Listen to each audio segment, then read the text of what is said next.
The first time I saw the lake, it looked like a postcard. Crystal waters framed by pines, sunlight glinting off the surface like shattered glass. But by the time I arrived that October morning, the scene had curdled. A crowd gathered at the edge of the woods, their whispers sharp as the chill in the air. A diver's neon buoy marked the spot where they'd found her. Lila Voss, 24, part-time bartender, aspiring poet, and now a riddle wrapped in a yellow police tarp. Her body had been anchored to the lakebed with cinder blocks, her wrists bound by a length of nautical rope. The water had preserved her in a grotesque parody of life, skin bleached to marble, dark hair fanning like seaweed. But it was the hands that stuck with me.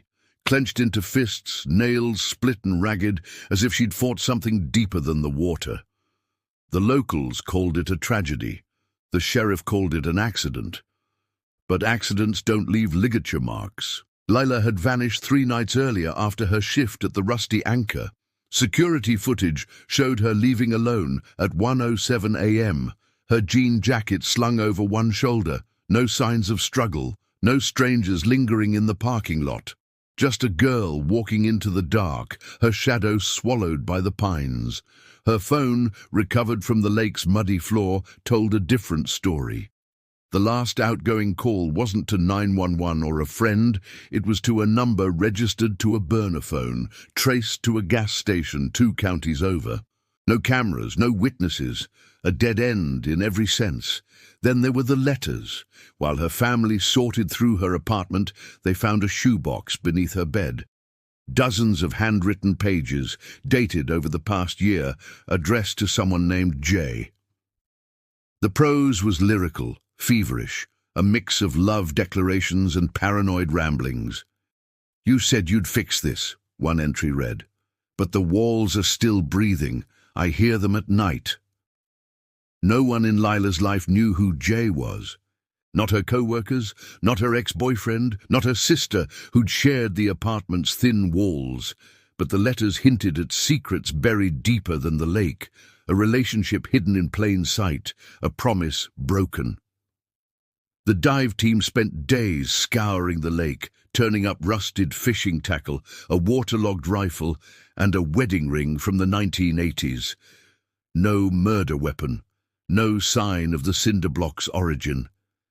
Then, on the 3rd day, a volunteer found something the professionals missed, a single work glove half buried in the silt. It was left-handed, size large, branded with the logo of a local landscaping company. The company's owner, a grizzled ex-Marine named Roy Hutchins, claimed all his gloves were accounted for. But when pressed, he admitted one of his seasonal workers had quit abruptly the week before Lila's disappearance. "Kid just ghosted," Roy said, spitting tobacco into a styrofoam cup. "Didn't even collect his last check." The worker's name was Jesse Cole, 26, no fixed address. And according to the DMV, he drove a black Ford pickup with a broken taillight, a vehicle spotted on traffic cameras near the Rusty Anchor the night Lila vanished. By the time I reached his last known campsite, the tent was gone. All that remained was a fire pit littered with beer cans and a crumpled receipt from a hardware store, dated the day before Lila died. The purchase? 50 feet of nylon rope. Small towns have 2 faces, the one they show tourists and the one that festers in the dark. Harlan's Creek was no exception. Digging into Jesse Cole's past felt like peeling an onion. Each layer stung worse than the last. He wasn't a ghost, he was a shadow. Born Jesse Colson, he'd legally shortened his surname at 18, the same year he left his father's dairy farm in Nebraska. His juvenile record was sealed, but whispers followed him. A fire at his high school, a girlfriend who disappeared, rumors of meth debts and stolen guns. He drifted from state to state, taking cash jobs that didn't ask questions. By the time he landed in Harlan's Creek, he'd perfected the art of invisibility, but Lila had seen him. Her journal entries grew increasingly frantic in the weeks before her death. "Jay says it's almost over," she wrote, "but when I close my eyes, I still see the barn." The barn, It took 3 days to link the word to a decaying structure on the edge of the Hutchins property, a place Roy used to store equipment before the roof caved in. Inside, the forensics team found cigarette butts, a soiled mattress, and a kerosene lantern. And on the wall, carved into the wood, a single initial L+. J. It wasn't a love story. It was a trap. Surveillance footage from a nearby highway rest stop showed Lila's Honda Civic pulling in at 1:35 a.m. the night she vanished. Jesse's truck followed minutes later. They left together, heading north toward the lake. But the timeline didn't add up. Lila's time of death was estimated between 2 and 3 a.m. Yet her phone had pinged a tower near the state line at 4:17 a.m., long after her lungs should have filled with water. Then there was the problem of the rope. The type used to bind Lila's wrists was sold exclusively at Marston's Hardware, a family-owned store 20 miles from Harlan's Creek. The owner, a meticulous retiree named Ed Marston, kept records of every purchase. On October 12th, 3 days before Lila's death, Jesse Cole bought 200 feet of the same rope. Asked if we sold weights too, Ed recalled. Said he was building a dock. But Jesse wasn't building anything. He was replicating. In 2014, a woman named Tara Meacham was found drowned in a quarry outside Lincoln, Nebraska. Her wrists bound with nylon rope, her body weighed down by cinder blocks. Her boyfriend, a 19-year-old farmhand named Jesse Colson, was questioned but released due to lack of evidence. Tara's case went cold, until now.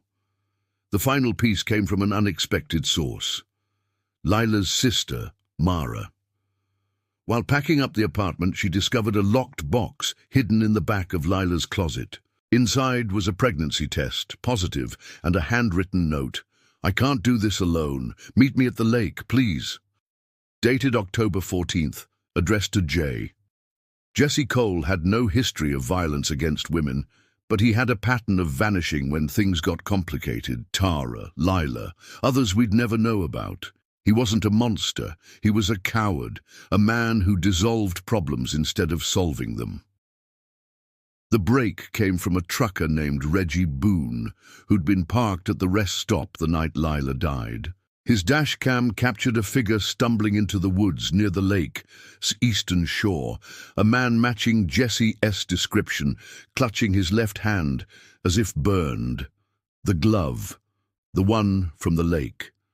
Forensics confirmed traces of Jesse's DNA inside, along with microscopic flecks of paint matching Lila's Honda.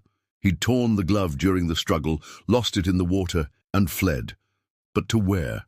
His truck was found abandoned at a Greyhound station in Knoxville, tickets purchased under an alias. He'd left behind a duffel bag containing cash, a fake ID, and a map of the Canadian border. But beneath it all was a spiral notebook filled with sketches, detailed drawings of Lila's face, her hands, the lake at dusk. On the last page, a single line: "She wasn't supposed to fight." We never found Jesse Cole. The trail died in Detroit, where security cameras caught a man in a hoodie boarding a freight train headed west. No sightings, no leads, just the lingering certainty that he'd do it again. Lila's family held a memorial by the lake. They scattered roses over the water, their petals bleeding pink into the grey. I stood apart, watching, thinking of the letters, the glove, the invisible cracks in a town that pretended it had none. Months later, a hiker found another body in a quarry 50 miles north. A young woman, anchored by cinder blocks, her wrists bound with nylon rope. The report landed on my desk with a thud. I stared at the photos, at the familiar pattern of ligature marks, and reached for the phone. Some shadows never fade. They just wait for the right darkness to return.